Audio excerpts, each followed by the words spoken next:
So if a grower is growing with organic inputs and their water source comes in at a high pH, let's say 7 or even 7.5 or above, would you recommend that they use like some form of pH down, whether it be phosphoric acid or one of the organic methods of lowering the pH to that water prior to doing a soil drench? Or would you just recommend them water it in above 7.0 pH or whatever it is above that?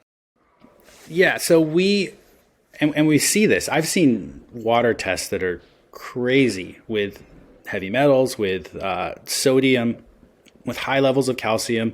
You need to know where your water is so that you can adjust it to optimal levels.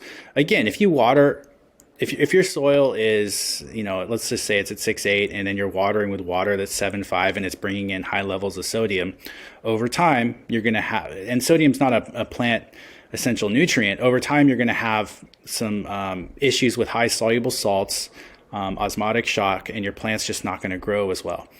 Is the plant going to be okay if you water a few times with 7.3, 7.5 water? Yeah, absolutely. You might make it a cycle, you might make it 2 cycles, but over time you're going to have issues if you're not accounting for that. And if you were to take that same water and you were to pH it down, your plant is going to have to work a lot less. It's not going to work as hard to access those nutrients.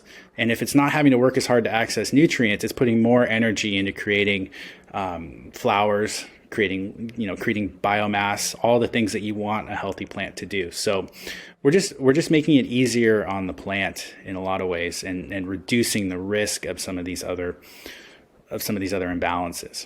This clip is brought to you by AC Infinity. Use discount code MrGrow at 15 to save on any of their products.